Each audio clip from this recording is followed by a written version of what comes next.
పటాన్చెరు పట్టణం RTO officer Vijaya Rao మాట్లాడుతూ నియోజకవర్గంలో ఉన్న 500 పైచిలకు స్కూలు బస్సులను ఫిట్నెస్ చెక్ చేయగా దాదాపు అన్ని బస్సులు కండిషన్ లో ఉన్నాయి. కొన్ని ఫిట్నెస్ లేని బస్సులకు కేసులు పెట్టాము. స్కూల్ యజమానులకు అవగాహన కార్యక్రమం నిర్వహించాము. ముందుగా ఫిట్నెస్ లేని బస్సులను మీరు నడపకూడదు. విద్యార్థులను ఫిట్నెస్ లేని బస్సుల్లో ఎక్కించకూడదు. ప్రతి డ్రైవర్ కి లైసెన్స్ కంపల్సరీ. అనుభవం ఉన్న డ్రైవర్లనే ఎన్నుకోవాలి. ఈ డ్రైవర్లు మందు తాగుతున్నారా లేదా తాగి నడుపుతున్నారా అని ప్రతి ఒక్క డ్రైవర్ ను చూసే బాధ్యత మీదే. స్కూల్ పిల్లలను ఇంటి దగ్గరకు వెళ్లి జాగ్రత్తగా బస్సు ఎక్కించి స్కూల్ కి తీసుకొచ్చే బాధ్యత మరియు వారిని రోడ్డు దాటించి వాళ్ళ తల్లిదండ్రులకు అప్పగించే బాధ్యత డ్రైవర్లకు మరియు స్కూల్ యాజమానులకు ఉంటుంది. మేము ఎప్పుడు చెకింగ్ కి వస్తామా అనేది మీకు చెప్పము. ఎలాంటి చిన్న పొరపాటు జరిగినా విద్యార్థుల నుంచి కానీ వారి తల్లిదండ్రుల నుంచి కానీ మీ మీద ఎలాంటి రిమార్క్ వచ్చినా కఠిన చర్య తీసుకోవాల్సి వస్తుందని అన్నారు.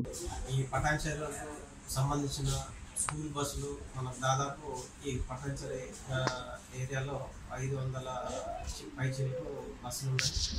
అందులో మనకు దాదాపుగా అన్ని బస్సులు కూడా ఫిట్నెస్ చేయడం జరిగింది. ఫిట్నెస్ కాని బస్సులకు కేసు కూడా బుక్ చేయడం జరిగింది స్పెషల్ డ్రైవ్ చేపట్టి.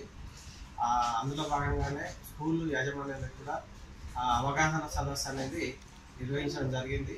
స్కూల్ పిల్లల్ని ఎట్టి పరిస్థితులలో కూడా ఫిట్నెస్ లేని బస్సులను ఎక్కించుకొని తిప్పదని వాళ్ళకి తెలియజేశాము. అట్లాగనే డ్రైవర్కు సరైన లైసెన్స్ ఉండాలి, వాహనానికి సరైన ధృవపత్రాలు ఉండాలి, ఇన్సూరెన్స్ ఉండాలి, ఫిట్నెస్ ఉండాలి. ఇవన్నీ ఉన్న బస్సులే రోడ్డుపైకి తీసుకురావాలి.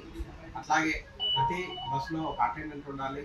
పిల్లలను దింపేటప్పుడు కానీ మళ్ళీ రోడ్డు దాటించేటప్పుడు కానీ వాళ్ళని జాగ్రత్తగా దాటించి మళ్ళీ జాగ్రత్తగా బస్సులు ఎక్కించేటప్పుడు వాళ్ళకి ఏమి ఇబ్బంది కలగకుండా అన్ని జాగ్రత్తలు వహించమని స్కూల్ వారి యాజమాన్యకు మేము విన్నవించడం జరిగింది. ఇక ముందు కూడా మేము ఏదన్నా కానీ మేము వాళ్ళకి అవగాహన కల్పిస్తాము.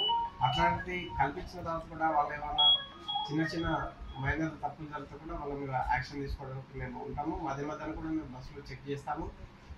ఏదైనా బస్ కండిషన్లో ఉందా లేదా, డ్రైవర్ లైసెన్స్ కలిగి ఉన్న డ్రైవర్ ఉన్నారా లేదా, పిల్లలు సరైన పద్ధతిలో డ్రాప్ చేస్తున్నామా లేదా స్కూల్కు కానీ తర్వాత వాళ్ళ గమ్యస్థానాలకు కానీ ఇవన్నీ మేము అవగాహన సదస్సులు ఏర్పాటు చేస్తాము.